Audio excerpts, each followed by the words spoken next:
इसके बाद हमारे पास question number 3 of exercise 1.1 that's find the LCM and HCF of the following integers by applying the prime factorisation method. जैसे हमने अभी नंबर्स का एलसीएम और एचसीएफ फाइंड किया, वैसे हमने यहाँ पे नंबर्स का एलसीएम और एचसीएफ फाइंड करना by prime factorisation method. Prime factorisation method का मतलब क्या होता है, यहाँ पे हम इनके फैक्टर्स निकालते हैं, हम इनको एक्सप्रेस करते हैं as the product of its primes, फिर देखते हैं कॉमन वगैरह। जैसे मैंने अभी आपको बोला क्वेश्चन नंबर 2 में, यहाँ पे भी हम देखेंगे, फिर क्या देखते हैं कॉमन कौन है उसको लिखते हैं, हम इनका एलसीएम और एचसीएफ फाइंड करने by prime factorisation method. Question number 2 और क्वेश्चन नंबर 3 में फर्क मेन यही है, वहां पे हमारे पास होता था पेयर ऑफ इंटीजर्स, 2 नंबर का हमने एलसीएम और एचसीएफ फाइंड करना होता है। यहाँ पे हमारे पास वहां पे करना पड़ता था 2 नंबर्स का एलसीएम और एचसीएफ फाइंड, यहाँ पे करना है हमारे पास 3 नंबर्स का एलसीएम और एचसीएफ फाइंड।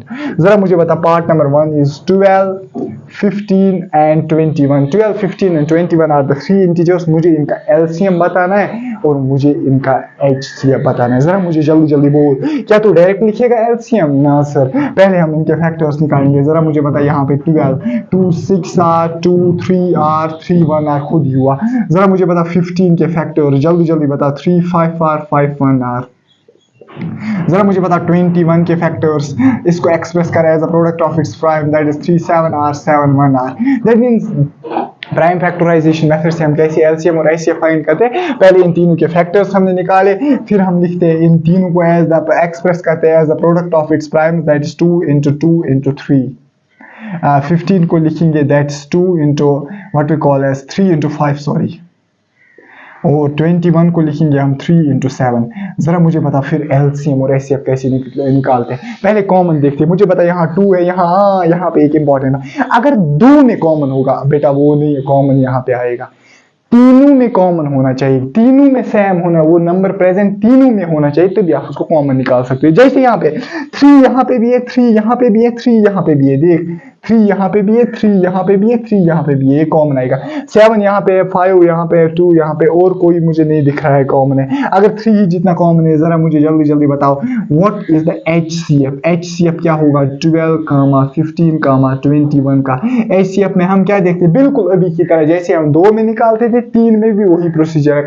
पहली बात आपने यहाँ पे अलग याद रखी कि तीनों में कॉमन होना चाहिए। हाईएस्ट कॉमन फैक्टर क्या होता है? जो कॉमन होता है, दैट इज 3। हम मल्टीप्लाई करते हैं उससे, जो दूसरा कॉमन होता है वो तो है ही नहीं, that means 3 is the HCF.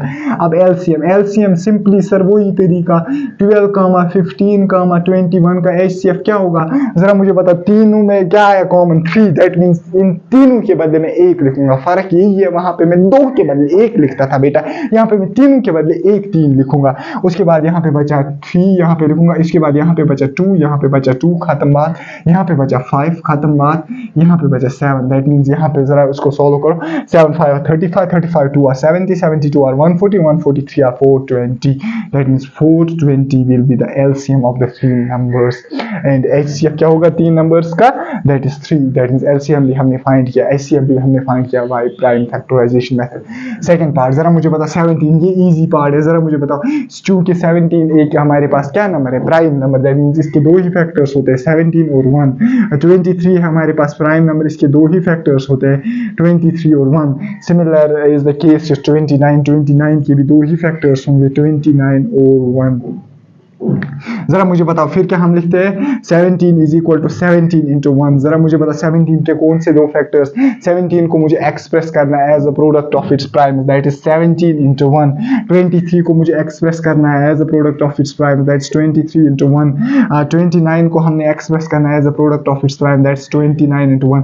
यहाँ पे बच्चे कंफ्यूज हो जाते हैं, वो कहते हैं कि इनमें कुछ कॉमन नहीं है। अरे यार मुझे तो दिखाई दे रहा है 1 है कॉमन।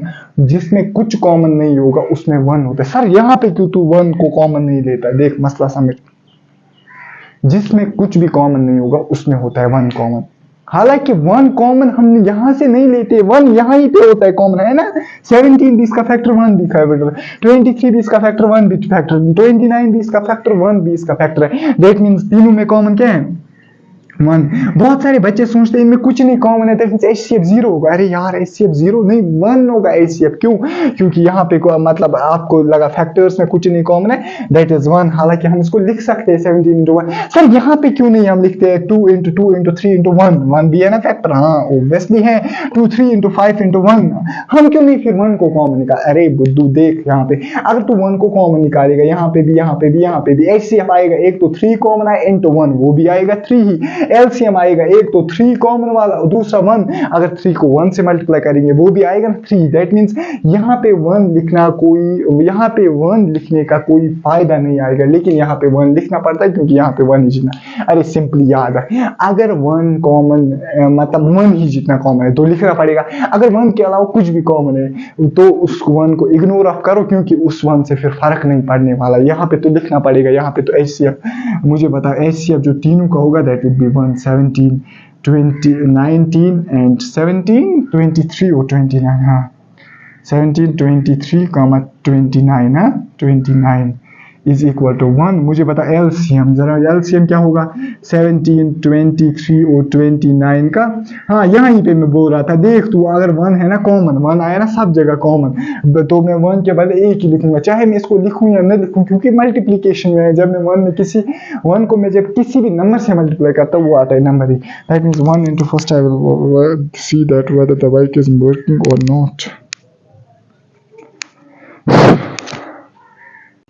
हाँ चल रही है माइक, चल रही है माइक। जरा मुझे बता मैं क्या बोल रहा था। यहाँ पे 1 अगर आप लिखोगे मतलब ठीक है, अगर आप नहीं भी लिखोगे कोई परवाह नहीं है। क्यों? क्योंकि 1 से अगर आप किसी भी नंबर को मल्टीप्लाई कर रहे हो कोई फर्क नहीं पड़ता है। जरा मुझे बता यहाँ पे क्या बचा 17, यहाँ पे क्या बचा 23, यहाँ पे क्या बचा 29। क्यों बचा ना यहाँ पे 23, या सॉरी यहाँ पे बचा ना 17, यहाँ पे बचा ना 23, यहाँ पे बचा ना 29। फैक्टर्स को देखना पड़ता है। दैट मीन 17 into 23 into 29 अगर आप कैलकुलेट करोगे वो किसके बराबर आएगा। चलो करते हैं यहाँ पे 17 into 23 पहले करते हैं, 17 into 23 पहले करते हैं। 3 7 are 21, 1 2 are carry, 3 1 are 3 2 5। that means 2 7 are 14, 14 1 are carry, 2 1 are 2 1 3। that means it will come out to be 9 1, that means with 3 9 1, 17 into 23 will come out to be 3 9 1, 3 9 1 by 29।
इसके बाद है हमारे पास question number 4 of exercise 1.1 that is given that LCM of two numbers is equal 9 find HCF of two numbers हमें देके हमने निकाला है LCM of these two numbers. अरे यार तू फाइंड करेगा एलसीएम इन दो नंबर्स का, वैसे पहले इसके फैक्टर्स फिर कॉमन कौन है उसको एक ही लेगा, फिर बाकी जो बचे उनको लेगा, फिर लेंथी कैलकुलेशन करेगा, फिर एलसीएम आएगा ना सर। फिर क्या हम करेंगे, हम यूज करेंगे formula LCM into HCF is equal product of two numbers. मुझे बता अगर इतना ही क्वेश्चन होता तो सिंपली हाँ फिर तो एचसीएफ पता ही नहीं है इन दो नंबर्स का तो सीधा करते फिर इसका। लेकिन एचसीएफ देखिए, अगर याद रखना एलसीएम निकालना एचसीएफ देखिए, एचसीएफ निकालना एलसीएम देखिए तो फॉर्मूला एक ही हमारे पास बनती है that is LCM into HCF is equal product of two numbers. हम क्या यहाँ पे लिखेंगे, वी नो LCM जो LCM होगा किसका 306,657 का मल्टीप्लाइड बाय HCF जो HCF होगा इन दोनों का जो कि देखिए 306,657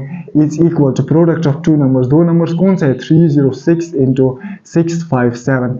ब्रैकेट में अगर तू लिखेगा भी इसको ब्रैकेट में लिखेगा LCM into HCF is equal to product of two numbers. ये मैंने क्यों लिखा है LCM इसका बराबर इंटू LCM इसका होता है बराबर प्रोडक्ट मतलब ऑफ टू नंबर्स। ये एक फॉर्मूला है LCM into HCF is equal to product of two numbers. Bracket में लिखिएगा। जरा जल्दी जल्दी मुझे बताओ LCM मुझे निकाला है LCM ऑफ 306,657 मुझे निकालना is equal to what we call as LCM is equal to मैं पहले लिखूंगा 306 इंटू 657। ये एक स्टेप मैंने कम किया। ये जो HCF आप बोलोगे सर HCF कहाँ किया, ये जो HCF ऑफ 306,657 ये है ना 9, इसके बदले में यहाँ पे 9 लिखा तो एक स्टेप एडिशनल मतलब यहाँ पे हमें करना पड़ा। अब मैंने लिखा दो नंबर्स डिवाइड पे करूंगा मैं इसको HCF 9। अरे तुझे समझ नहीं आया, मैंने एक स्टेप चलो मैं एक स्टेप कम नहीं करूंगा, इतनी कंजूसी नहीं। चलो इनटू वैसे क्वेश्चन छोटा है कम करने की मतलब कम क्यों करे, इसको इनटू 9 HCF के बदले 9 लिखूंगा। ये LCM दैट मींस LCM जो आएगा 306,657 का that will come out to be 306,6 into 657 divide by 9। जरा मुझे बता यहाँ पे 9 1 9 3 27 दैट इज 334 दैट्स 34 इंटू 657। यहाँ पे हम करेंगे 34 को मल्टीप्लाई 657 से we will see what will come out. 4 7 are 28 8 2 4 5 are 20 22 2 4 6 are 24 26 3 7 are 21 1 2 3 5 are 15 2 17 1 3 6 are 18 1 19 8 3 3 2 1 2 2 2 3 3 8 2 2 3 3 8 will come out to be the LCM of 306,657। ये था हमारे पास क्वेश्चन नंबर 4। हाँ यहाँ पे एक इम्पोर्टेंट बात जो मैं भूल गया था आपको बोलना, हालांकि ये मुझे बतानी थी तब जब मैं पढ़ा रहा था आपको ये इंट्रोडक्शन में LCM। ये जो LCM into HCF is equal to product of two numbers, ये सिर्फ वैल्यू है for a pair of integers मतलब for a pair of numbers. अगर LCM आप मतलब आपको दो नंबर का पता होगा, HCF दो नंबर्स का निकालना होगा, आप ये फॉर्मूला यूज कर सकते हैं। It is not valid for 3 numbers. मैं बता रहा हूँ फिर से LCM into HCF is equal to product of two numbers, ये फॉर्मूला 3 नंबर्स के लिए वैलिड नहीं है। हालांकि फॉर्मूला में ही है LCM into HCF is equal to product of two numbers मतलब ये सिर्फ दो के लिए वैलिड है। मतलब दो नंबर्स का LCM और दो नंबर्स का HCF होता है बराबर प्रोडक्ट ऑफ टू नंबर्स। लेकिन 3 के लिए ये वैलिड नहीं है। 3 के लिए मतलब फॉर एग्जांपल अभी तू कर रहा था फॉर एग्जांपल 8, 9 और 25 तूने इनका LCM फाइंड किया, तूने इनका HCF फाइंड किया। क्या तू बोलेगा यहाँ पे जो इनका LCM होगा मल्टीप्लाई जो इनका HCF होगा वो होगा प्रोडक्ट ऑफ 3 नंबर्स। ऑब्वियसली यहाँ पे 3 नंबर्स है। सर क्या यहाँ पे कोई रिलेशन वैलिड होती है? वो मैं आपको लास्ट पे बताऊंगा। 3 नंबर्स के लिए भी एक रिलेशन एग्जिस्ट करती है, हालांकि 2 रिलेशन 3 नंबर्स के लिए भी रिलेशंस हैं, लेकिन ये रिलेशन नहीं है LCM into HCF is equal to product of 3 numbers. यहाँ पे LCM into HCF is equal to product of 2 numbers आप नहीं बोल सकते, सिर्फ वो वैलिड है। यहाँ पे कोई और अदर रिलेशन वैलिड होती है, हालांकि वो मैं आपको अच्छी तरह डिस्कस करूंगा।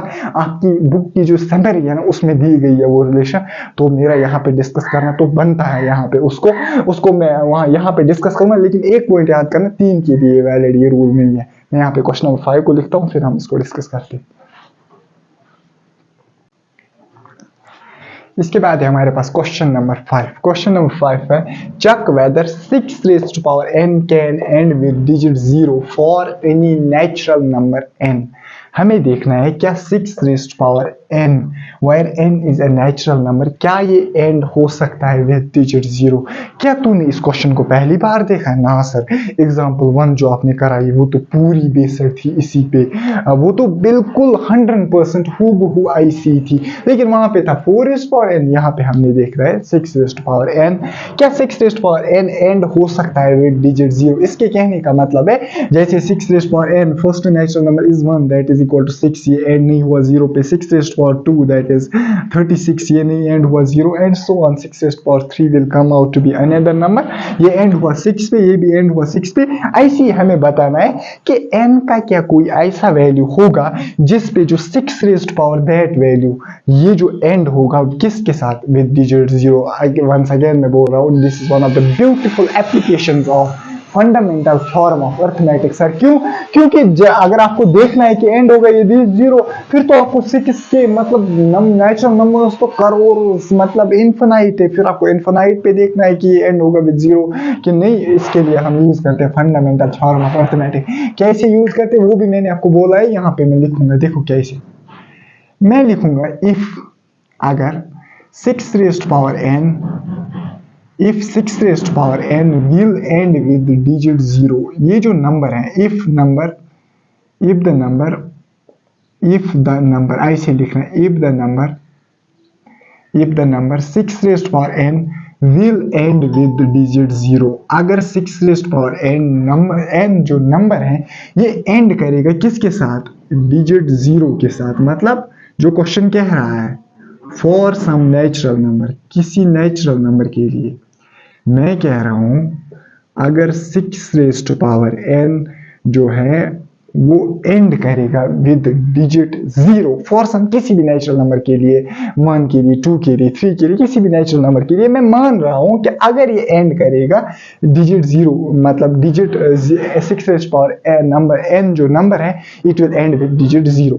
दैट मीन्स अभी मैंने आपको बोला था मतलब एग्जांपल 1 में, अगर ये एंड करेगा with digit 0 that means it will be divisible by 5, क्योंकि डिविजिबिलिटी टेस्ट ऑफ 5 कहता है हमें कि अगर किसी भी नंबर के लास्ट पे 0 होगा या 5 होगा वो 100% डिविजिबल होगा 5 से। अगर ये एंड करेगा विद डिजिट 0 दैट मीन्स वो जो नंबर होगा वो डिविजिबल होगा 5 से। That means 6 raised to power that number will be divisible by 5। क्यों? क्योंकि 6 raised to power that number ends with the digit 0। अगर डिजिट 0 से एंड होता है that means it will be divisible by 5। मैं लिखूंगा वही, therefore that is लिखो यहाँ, therefore it will be, therefore 6 raised to power n जो है आप लिख सकते हो ऐसे, if the number 6 raised to power n will end with digit 0 for some natural number n that is 6 raised to power, that is नहीं आएगा, therefore हाँ, therefore 6 raised to power n will end, 6 raised to power n will be divisible by 5। ये मैंने अभी करा है ये question हूबहू ही वैसी है, डिविजिबल बाय 5। जरा मुझे जल्दी बताओ, अगर 6 raised to power n किसी नेचुरल नंबर n के लिए एंड होगा with digit 0 that means 6 raised to power n for that natural number n will be divisible by 5 according to divisibility test of 5, according to divisibility test of 5, क्योंकि divisibility test ही बता रहा है कि किसी भी नंबर के अगर 0 पीछे आता है वो डिविजिबल होगा 5 से। Divisibility according to divisibility test of 5। But मसला क्या होता है? बट क्यों मैंने लिखा बट क्या मतलब? बट लिखने का यहाँ पे मतलब क्या है? 6 raised to power n is equal to 6 raised to power n को मैं लिख सकता हूँ 6, जरा मुझे बताओ 6 को लिखो, एक्सप्रेस करो एज मतलब प्रोडक्ट ऑफ इट्स प्राइम्स, यहाँ पे हमने जो नंबर होता है ना इसको एक्सप्रेस करना होता है as a product of its prime. जैसे 4 को लिखा था 2 into 2, ऐसे 6 को हम एक्सप्रेस करते हैं product of its prime, that is 6 into 2 into 3 into मतलब raised power n. It can be written as 2 raised power n multiplied by 3 raised power n according to the law of मतलब laws of exponents and powers. That means जो ये 6 raised power n है 6 rest power n, इसको हम लिख सकते हैं 2 rest power n into 3 rest power n। आपको मत कोई प्रॉब्लम है, आप कह सकते हो ना दैट मीन्स जो 6 रेस्ट पावर n कोई भी नंबर होगा, 6 रेस्ट पावर n से n का वैल्यू 1 हो, 2 हो, 3 हो, 4 हो, 5 हो, दैट मीन्स उस नंबर की जो प्राइम फैक्टर्स होंगे वो होंगे सिर्फ 2 और 3 नॉट 5। अरे यार मैं थक गया ये समझाते समझाते। 6 रेस्ट पावर n का कोई भी वैल्यू हो, प्राइम फैक्टर सिर्फ 2 ही होंगे, एक तो होगा 2 और फिर होगा दूसरा होगा 3। अब n के वैल्यू कैसे मतलब n का वैल्यू यहाँ पे कैसे इंटरफेयर करेगा? अगर n का वैल्यू होगा 1 that means it will be 2 rest power 1 into 3 rest power 1। अगर n का वैल्यू होगा 2 2 rest power 2 into 3 rest power 2। अगर n का वैल्यू होगा 3 it will be 2 rest power 3 rest power 3। लेकिन मसला है जो भी यहाँ पे 6 रेस्ट पावर n आएगा that will be divisible by only 2 and 3, क्योंकि उसकी सिर्फ प्राइम फैक्टर्स 2 ही होंगे, that is 2 and 3। उसका प्राइम फैक्टर 5 नहीं होगा, मतलब वो डिविजिबल 5 से नहीं होगा। अगर वो डिविजिबल 5 से नहीं होगा तो मैं कंक्लूड कर सकता हूँ 6 रेज़्ड पावर n के नेवर एंड विद डिजिट्स, खत्म। अरे तुझे समझ ही नहीं आया, वही मैं यहाँ पे लिखूंगा। हालांकि इतना समझाना नहीं था, मैंने एग्जाम्पल 1 में डिटेल में समझाया था। But 6 raised power n is equal to 2 raised power n into 3 raised power n, which means जिसका मतलब है which means 6 raised power n can have only 2 and 3 as its prime factors। 6 raised power n को सिर्फ होंगे 2 और 3 क्या as its prime factors, not 5 as its prime factor. 6 raised power n को सिर्फ होंगे 2 और 3 as its prime factors, not 5। अगर प्राइम फैक्टर इसका 5 नहीं होगा, 6 रेज़्ड पावर n, अगर n का वैल्यू कोई भी आप मतलब डालो, इसका प्राइम फैक्टर 5 नहीं होगा। अगर 5 नहीं होगा therefore it will not be divisible by, therefore 6 raised power n, therefore 6 raised power n will not be divisible, ये डिविजिबल नहीं होगा किससे? will not be divisible by 5। ये डिविजिबल किससे नहीं होगा? will not be divisible by 5, will not be divisible by 5 for any natural number। ये किसी भी नेचुरल नंबर के लिए डिविजिबल नहीं हो सकता है, किससे? 5 से। अगर ये डिविजिबल किसी भी नेचुरल नंबर n के लिए नहीं हो सकता है by 5, therefore we can conclude, हम conclude कर सकते हैं, we can conclude, हम कंक्लूड कर सकते हैं 6 raised power n can never and with digit 0। 6 raised power n कभी भी n डिजिट एंड नहीं कर सकता है डिजिट 0 से फॉर एनी नेचुरल नंबर। किसी भी नेचुरल नंबर के लिए, किसी भी नेचुरल नंबर n के लिए 6 रेज़्ड पावर n कभी भी एंड नहीं कर सकता है with digit 0। This is the beauty of fundamental theorem of arithmetic. ये था इस क्वेश्चन का सॉल्यूशन। बराबर हूबहू तू ऐसे ही इसको लिखेगा। अगर क्वेश्चन आया वहां पे 3 मार्क्स का क्वेश्चन आएगा, बिल्कुल अगर तू इसको लिखेगा बिल्कुल तुझे 3 मार्क्स मिलेंगे। तो अच्छे से तूने इसको एक्सप्लेन किया एग्जामिनर को हाउ 6 रेज़्ड पावर n जो है ये n नहीं कर सकता है विद डिजिट 0। इसके बाद मैं यहाँ पे लिखूंगा क्वेश्चन नंबर 6 और फिर हम इसको सॉल्व करेंगे। क्वेश्चन नंबर 6 क्या है? Question number 6 is, question number 6 देखो क्वेश्चन नंबर 6 क्या है? Question number 6 is explain why 7 multiplied by 11 multiplied by 13 plus 13 and 7 multiplied by 6 multiplied by 3, 5 multiplied by 4 multiplied by 3 multiplied by 2 multiplied by 1 plus 5 are composite numbers। मुझे explain करना है कि ये जो दो है ये कैसे कंपोजिट नंबर्स हैं. That means I have to explain. Question number 6 is explain why 7 multiplied by 11 multiplied by 13 plus 13 है यहाँ पे, and 7 multiplied by 6 multiplied by 5 multiplied by 4 multiplied by 3 multiplied by 2 multiplied by 1 plus 5 are composite number. ये number ये होगा ना कोई number, और ये नंबर ये भी होगा ना कोई नंबर. हमने एक्सप्लेन करना है कैसे, वाई कैसे ये है कंपोजिट नंबर्स. बिल्कुल इजी क्वेश्चन. इसको एक्सप्लेन, इसको मतलब एक्सप्लेन करने के लिए हम क्या लिखेंगे, पहले हम लिखेंगे इसको 7 multiplied by 11 multiplied by 13 plus 13 can be written as. इसको हम लिख सकते हैं ऐसे, कैन बी रिटन एज. पहले हम इसको लिखेंगे कैन बी रिटन एज. इसको हम ऐसे, मैं कह रहा हूँ ये जो नंबर है ना हमारे पास, इसको हम ऐसे लिख सकते हैं. जरा मुझे बताओ which is equal to 7 multiplied by 11 multiplied by 13 plus 13 can be written as. ये है ना 13, यहाँ से भी प्लस के बाद भी है ना 13. मैं 13 को कॉमन निकालूंगा, यहाँ पे क्या बचेगा 7 मल्टीप्लाइड बाई 11 इंटू 13 कॉमन निकला, इसकी जगह वहाँ पे 1 बचेगा, प्लस 13 कॉमन निकला, इसकी जगह भी 1 बचेगा, विच इज इक्वल टू 13. यहाँ पे आएगा 7 multiplied by 11 multiplied by 1 that is 77 plus आएगा 1 that is equal to 13 multiplied by 78. इसको मैं यहीं पे रखूंगा. अरे यार लिख सकते हैं ना इसको ऐसे, ऐसे ही मैं लिखूंगा यहाँ पे. वो कहाँ पे मैं लिखूंगा ऑल्सो, हाँ मैं यहाँ पे लिखूंगा ऑल्सो. ऑल्सो ये जो आप ऑल्सो लिखना, आप यहाँ से लिखना, क्योंकि मुझे वहां से पहुंचेगा नहीं इसलिए मैंने लिखा. चलो यहाँ से लिखूंगा also.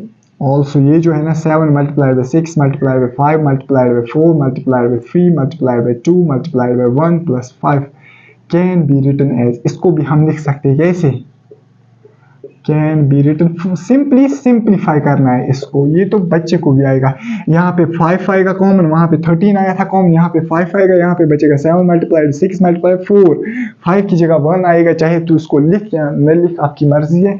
4 multiplied by 3 multiplied by 2 और 1 को लिख या न लिख. यहाँ पे आएगा प्लस, इस 1 को जरूर लिखना है, याद रखना है. ये था मल्टीप्लीकेशन में 1, इसको लिखो या न लिखो एक ही बात है, लेकिन इस 1 ये है ना एडिशन के बाद 1. चलो लिखो यहाँ पे 6 multiplied by 1 multiplied by 4 plus 1. आप मत, मैंने कुछ खाया कुछ नहीं सर. यहाँ पे which is equal to 5 multiplied by, जरा मुझे बता, इसको सिंप्लीफाई करो. 7 6 are that is equal to 42 into, यहाँ से चलो इसको इतना ही रखते हैं 42, 7 6 are 42, 4 3 are 12, 12 2 are 24 into 1 24 plus 1 sorry 24 ऐसे ही आएगा, प्लस आएगा फिर 1. इसको नहीं है 24 प्लस 1 करना, पहले मल्टीप्लीकेशन होता है, पता है ना, पहले मल्टीप्लीकेशन करते हैं फिर प्लस करते हैं. 5 इंटू 6 42 इंटू 24 क्या होता है, इसको मैं यहाँ पे करूँगा. 42 इंटू 24 होता है बराबर 4 2 are 8, 4 4 are 16, 2 4 2 are 4, 2 4 are 8, that will be come out to be 8, 10, 9, 10, that will be equal to 1008 plus 1, that will be equal to 5 into 1009. अब यहाँ पे आप बात समझो, देखो ये इतना इजी क्वेश्चन है. जब मैंने इस नंबर को सिंप्लीफाई किया, ये आया बराबर 13 इंटू 78. जब मैंने इस नंबर को सिंप्लीफाई किया, ये आया बराबर 5 इंटू 1009. अगर कोई भी नंबर आपके पास दुनिया में है, आप इसको लिख सकते हो. बात को समझना. अगर दुनिया में कोई भी नंबर है, आप इसको लिख सकते हो किसी दो नंबर्स के प्रोडक्ट में. बात को समझो. अगर दुनिया में कोई भी नंबर है, आप इसको लिख सकते हो किसी दो नंबर्स के प्रोडक्ट में. वो दो नंबर्स होते इसके फैक्टर्स, मतलब उन दो नंबर से वो नंबर कंप्लीटली डिवाइड होता है. मैं समझाऊंगा आपको. आप 10 को लिख सकते हो 2 इंटू 5. दैट मीन्स ये जो 2 है ना, इससे भी इसको डिवाइड होगा, 5 से भी इसको कंप्लीटली डिवाइड होगा. आप कह सकते हो 2 और 5 इसके कंप्लीट फैक्टर्स है. ये जो नंबर है ना, ये आया मुझे बराबर 5 इंटू 109. लिख सकते हो ना इसको 5 इंटू 1009. दैट मीन्स इस नंबर को 5 से भी डिवाइड होता है कंप्लीटली. इस नंबर को 1009 से भी डिवाइड होता है कंप्लीटली. 1 और नंबर इटसेल्फ प्राइम नंबर के फैक्टर्स होते हैं, और वो दुनिया के हर किसी नंबर के फैक्टर्स होते हैं.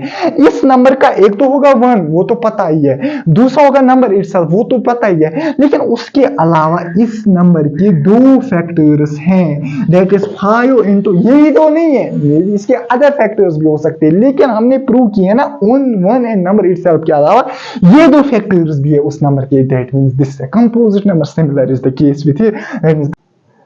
सॉरी, माइक ने हमारा साथ एक और बार छोड़ा था, हम कहाँ पहुंच गए थे, मैं आपको बोल रहा था किसी भी नंबर को अगर आप एक्सप्रेस कर सकते हो दो नंबर्स के प्रोडक्ट में, दैट मींस वो जो दो नंबर्स होते हैं उसके फैक्टर्स होते हैं। यहाँ पे आपने इसको एक्सप्रेस किया इन दो नंबर्स में, यहाँ पे आपने इसको एक्सप्रेस किया इन दो नंबर्स में। हालांकि हम यहाँ पे एक्सप्रेस कर सकते हैं बहुत सारे नंबर्स में से, लेकिन हमारी रिक्वायरमेंट नहीं है। कंपोजिट नंबर की डेफिनेशन यही है, अगर एक नंबर के दो नंबर मतलब वन एंड नंबर इटसेल्फ से जो फैक्टर्स है वो ज्यादा होंगे, वन एंड नंबर इटसेल्फ तो इसका भी फैक्टर है वो तो पता ही है, इसका भी फैक्टर है, लेकिन इससे अलावा इसका फैक्टर है एक तो 5 और दूसरा है 1009, इससे यहाँ पे भी इसका फैक्टर है 13 और है 78। दैट मींस ये जो दोनों नंबर्स है व्हाट वी कॉल एज ये है कंपोजिट नंबर। इसको मैं लिखूंगा केस 1, ये यहाँ पे 7, इसको मैं लिखूंगा केस 2 ताकि मुझे थोड़ा एक्सप्लेन करने में नीचे आसानी हो जाएगी। मैं क्या लिखूंगा, सिंस टू नंबर्स, ये जो दो नंबर्स हैं, सिंस टू नंबर्स हैव, इनके पास है मोर देन क्या, टू फैक्टर्स।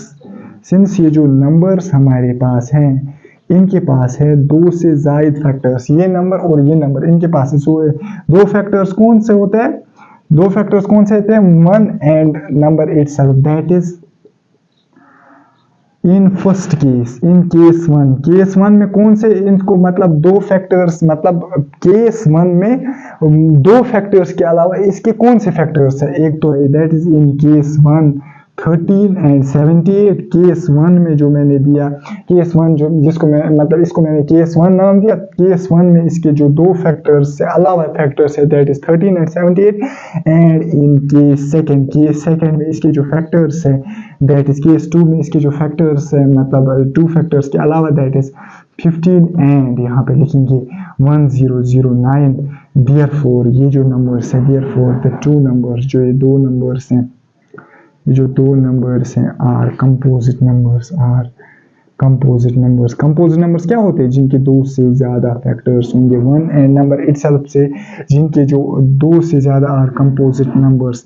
यहाँ पे तो ऐड कर सकता है टू फैक्टर्स, कौन कौन से, वन एंड नंबर इटसेल्फ, मतलब वन एंड नंबर इटसेल्फ के अलावा है ना इनमें दो फैक्टर, मतलब इनमें ये जो फैक्टर्स है ना वो है ना अलावा नंबर एंड, इसको टू फैक्टर्स को फिर ब्रैकेट में ये लिखिएगा देयरफॉर ये जो नंबर्स हैं ये कंपोजिट नंबर्स है।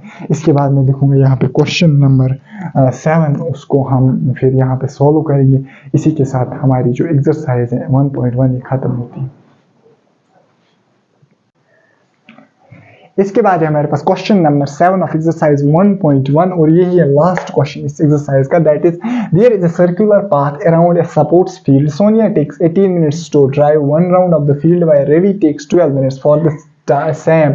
Suppose they both start at the same point at the same time and go in the same direction. After how many minutes will they meet again at the starting point? Question देख के आपको ये लगा होगा एक लंबा चौड़ा question है, ये फिजिक्स का क्वेश्चन है। क्वेश्चन देख के हालांकि है भी ये फिजिक्स का क्वेश्चन, सर फिर ये रियल नंबर्स में क्यों डाला गया है? देखो अगर आप अकॉर्डिंग टू फिजिक्स लगा के इसको सॉल्व करोगे तो ये जो क्वेश्चन है ये सॉल्व होगा 1 to 1.5 मिनट्स में। लेकिन अगर आप इसको LCM एंड HCF का कॉन्सेप्ट लगाओगे, मतलब रियल नंबर्स का कॉन्सेप्ट लगाओगे, इसी क्वेश्चन को आप मतलब विद इन 30 सेकेंड सॉल्व कर सकते हो। This is the beauty of mathematics, मतलब जिस प्रॉब्लम को आपको फिजिक्स में सॉल्व करने में 1.5 सेकेंड, हालांकि मैं आपको लास्ट में फील भी दिलाऊंगा कि आंसर हमें ठीक निकला कि नहीं, इसी प्रॉब्लम को आप सॉल्व कर सकते हो अकॉर्डिंग मतलब मैथमेटिक्स में सिर्फ 30 सेकेंड्स में। सर कैसे? देखो पहले हम क्वेश्चन समझते हैं, इसके बाद मैं दिखाऊंगा आपको फिजिक्स कैसे हम इसको मतलब LCM के फिजिक्स के जरिए सॉल्व करेंगे, वो भी मैं बोलूंगा आपको, हालांकि दिखाऊंगा नहीं। मैथमेटिक्स से कैसे इसको मैं सॉल्व करूंगा बाय LCM मेथड, वो तो मुझे यहाँ पे दिखाना ही है। मुझे बताया गया है there is a circular path around a sports field, ये मेरे पास है सपोर्ट्स फील्ड, और सपोर्ट्स फील्ड के अराउंड ये मेरे पास है sports field, SF mean sports field के अराउंड सर्कुलर पाथ है। यहां से है मेरे पास सोनिया बहन जी या सोनिया दीदी, यहां से है मेरे पास रवि भैया, ये है सोनिया दीदी, ये है रवि भैया, मैंने B लिखा रवि भैया। ये मेरे पास है सोनिया दीदी, ये है मेरे पास रवि भैया। क्वेश्चन कह रहा है कि Sonia takes 18 minutes to complete 1 round of the field, मतलब यहां से लेके बराबर इस सर्कुलर फील्ड को कंप्लीट करने में, कंप्लीट सर्कल को मतलब कंप्लीट करने में इसको लगते हैं 18 मिनट्स सोनिया दीदी को, इसको लगते हैं सिर्फ 12 मिनट्स रवि भाई साहब को। अब आप में से मुझे कोई बता सकता है कॉमन सेंस है, मैं फिजिक्स छोड़ो, आप में से मुझे कॉमन सेंस मतलब से बता सकता है कि कोई इसको क्यों ज्यादा टाइम लगता है? अरे यार ये आहिस्ता चल रही होगी। रवि भाई साहब को टाइम इसलिए कम लगता है कि मतलब तेजी से दौड़ रहा होगा या ये इससे ज्यादा तेज चल रहा होगा, इसलिए टाइम कम लगा क्योंकि इसकी वेलोसिटी होगी कम। बहरहाल फिजिक्स छोड़ो, सिंपली लेमैन लैंग्वेज में बताओ, ये तेज चल रहा होगा, ये कम मतलब ये आहिस्ता आहिस्ता चल रही होगी, इसलिए इसको टाइम ज्यादा लगा। कह रहा है कि suppose they start at the same point, ये इस पॉइंट से स्टार्ट दोनों कर रहे हैं, ये इंपॉर्टेंट नहीं है, कह रहा है सेम पॉइंट पे सेम टाइम पे स्टार्ट कर रहे हैं, मतलब इसी पॉइंट पे स्टार्ट कर रहे हैं और दोनों एक ही टाइम पे स्टार्ट कर रहे हैं and go in the same direction, मतलब सोनिया दीदी जिस डायरेक्शन में जा रही है उसी डायरेक्शन में रवि भैया भी जा रहा है। मुझे कहा जा रहा है after how many minutes will they again meet at the starting point, लेकिन मुझे मीटिंग टाइम निकालना है, लेकिन पहली बार ये स्टार्टिंग पॉइंट पे कब मीट करेंगे, हालांकि ये दूसरी बार भी मीट करेंगे, मुझे वो टाइम नहीं निकालना है, ये तीसरी बार भी मीट करेंगे, मुझे वो टाइम नहीं निकालना है, मुझे निकालना है कि पहली बार ये जो सोनिया दीदी है और रवि भैया है ये कब मीट करेंगे पहली बार। देख पहली बार ये कब मीट करेंगे सोनिया दीदी और रवि भैया, वो होगा एलसीएम, इसको एक राउंड कंप्लीट करने में कितने मिनट्स लगते हैं और इसको एक राउंड कंप्लीट करने में कितने मिनट्स लगते हैं, इसको 18 लगते हैं, इसको 12 लगते हैं, 18 और 12 का एलसीएम होगा मीटिंग टाइम, खत्म हुआ। पहली बार ये कब मीट करेंगे, that will be the LCM of this. अगर कंडीशन यही है तो जो meeting time, first meeting time होगा that will be 18 minutes or that will be the LCM of 18 minutes and 12 minutes। Last में फील भी दिखाऊंगा कैसे, जरा मुझे बताओ।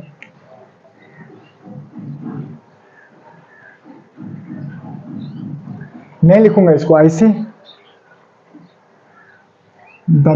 the first meeting time, the first time, मैं ऐसे नहीं लिखूंगा, फर्स्ट मीटिंग, हाँ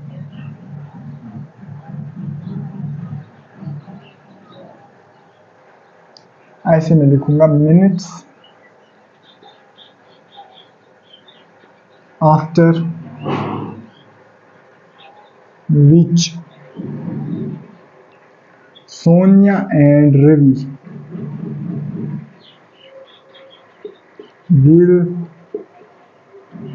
the minutes after which Sonia and Ravi, या टाइम लगेगा यहाँ पे, अच्छी टर्म लगेगा time, the time after which Sonia and Ravi will meet at the starting point, the time after which Sonia and Ravi will meet at the starting point again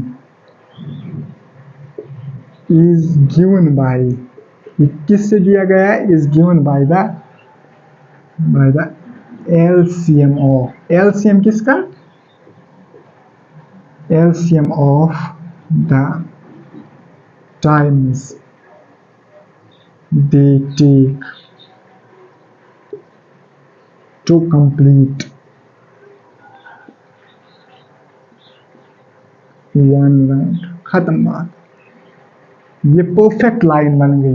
जरा मुझे बता line क्या है, the time after which Sonia and Ravi will meet at the starting point again is given by the LCM of the times they take to complete one round। that is वो times कौन कौन से हैं, they take 18 and 12 minutes, वो है 18 minutes and 12 minutes, मतलब 18 और 12 का LCM निकालो और इन्हीं दो LCM मतलब इन्हीं दो जो नंबर्स का LCM होगा वो टाइम जिस पे मीट करेंगे again eight the starting point. जरा मुझे बताओ 18 और 12 का LCM कैसे निकालेंगे, 18 का होता है 2 9 r 3 3 r 12 का होता है 12 2 6 आर 2 3 आर 3 1 आर। जरा जल्दी जल्दी मुझे बता 18 is equal to prime factorisation से एलसीएम आता है ना बेटा 2 into 3 into 3 12 is equal to 2 into 2 into 3। जरा मुझे जल्दी जल्दी बताओ 2 यहाँ पे कॉमन आएगा 3 कॉमन आएगा 3 कॉमन आएगा। जरा मुझे निकालना एलसीएम की मैं बात कर रहा हूँ, मुझे एलसीएम निकालना है। एलसीएम जरा मुझे एलसीएम क्या होगा 2 इनमें से 1 3 इनमें से 1। जरा मुझे बता यहाँ पे क्या बचा 3 यहाँ पे क्या बचा 2 that will be equal to 3 3 are 9 9 into 4 that will be 36। Therefore they will meet, ये मीट करेंगे again, they will meet again in 36 minutes. in 36 minutes that means ये जो सोनिया और रवि है ये अगेन मीट करेंगे इस स्टार्टिंग पॉइंट पे 36 मिनट। इसका मतलब है अगर आप स्टॉप वॉच यहाँ पे लगाओगे, स्टॉप वॉच 0 सेकेंड्स पे, और इनको बोलोगे स्टार्ट करो अपनी जर्नी, जब इस स्टॉप वॉच पे 36 मिनट्स हुए होंगे, ये जो रवि और ये है पहली बार ये इस स्टार्टिंग पॉइंट पे मिलेंगे। देख this the beauty of mathematics, with in कितने सेकेंड्स में। हालांकि ये लिखना है, ये तो जरूरी नहीं है, ये आपको एग्जाम के लिए जरूरी है, बाकी तो क्वेश्चन कॉन्सेप्चुअली इतना ही क्वेश्चन है। 36 मिनट्स में ये अगेन स्टार्टिंग पॉइंट पे, जब स्टॉप वॉच पे 36 मिनट्स आएंगे ये अगेन स्टार्टिंग पॉइंट पे मीट करेंगे। देखो फील, अब देख फील कब मुझे पता 18 मिनट्स में इसका क्या है एक राउंड, 36 मिनट्स में इसका दूसरा राउंड, दैट मींस 36 मिनट्स में स्टार्टिंग पॉइंट पे पहुंचेगी। इसका कितना है 12, इसका कितना है देख, एक्चुअल में फील देख, फील क्यों हम एलसीएम निकालते हैं, एलसीएम हम क्यों निकालते, फील दे फील। इसका 18 that means what we call as 36, इसका 12, दूसरा राउंड 24, तीसरा राउंड 36 ये ना लोवेस्ट कॉमन मल्टीपल जो 12 के टेबल में भी आता है, 18 के टेबल में भी वो सबसे कम है, और वही होगा ना लोवेस्ट टाइम जिसपे पहली बार, वही लोवेस्ट टाइम मतलब पहली बार आपस में मिलेंगे, दैट्स द 18 एंड 12 का एलसीएम। लेकिन कहाँ पे स्टार्टिंग पॉइंट पे, यहाँ पे कभी भी मिल सकते हैं फॉर एग्जांपल किसी और टाइम पे, लेकिन स्टार्टिंग पॉइंट पे तू देख एलसीएम हमने क्यों निकाला, एलसीएम हमने इसलिए निकाला क्योंकि 18 के टेबल में भी और 36 के 12 के टेबल में भी 36 पहली बार आता है 36 में, मगर उससे इसने 3 राउंड कंप्लीट किए होंगे, इसने 2 राउंड कंप्लीट किए होंगे जब ये आपस में मिलेंगे। अब अकॉर्डिंग टू फिजिक्स अगर आपको इसको सॉल्व करना था, आपको पहले इस मतलब जो 18 मिनट्स इसको लगते हैं, इसकी फॉर एग्जांपल टोटल सर्कमफ्रेंस को x लेना था, फिर इसके 12 मिनट्स टाइम लगते हैं, इसकी टोटल सर्कमफ्रेंस को x लेना था, फिर इसकी भी स्पीड लेनी थी, फिर इसकी भी स्पीड निकालनी थी, फिर आप उसको वहां पे मीटिंग टाइम निकाल सकते थे, उससे ये थोड़ा क्वेश्चन लेंथी होता। लेकिन एलसीएम के कॉन्सेप्ट से हालांकि मिनट में हो गए, हालांकि ये कॉमन सेंस क्वेश्चन भी है, इसमें एलसीएम ही लगेगा, इन दोनों का लोवेस्ट कॉमन मल्टीपल है, उस वही होगा ना टाइम जिस पे पहली बार मिलेंगे। और ये था हमारा क्वेश्चन नंबर 7। इंशाल्लाह मिलेंगे नेक्स्ट लेक्चर में जिसमें हम डिस्कस करेंगे एक्सरसाइज 1.2, और इंशाल्लाह शायद वही लास्ट लेक्चर होगा इस चैप्टर का। ये छोटा ही चैप्टर, इसमें 2-3 लेक्चर, जैसे कि मैंने आपको पहले लेक्चर में बोला था, इसमें सिर्फ 2-3 लेक्चर्स लगेंगे। और टिल देन टेक केयर, फिर अल्लाह हाफिज़।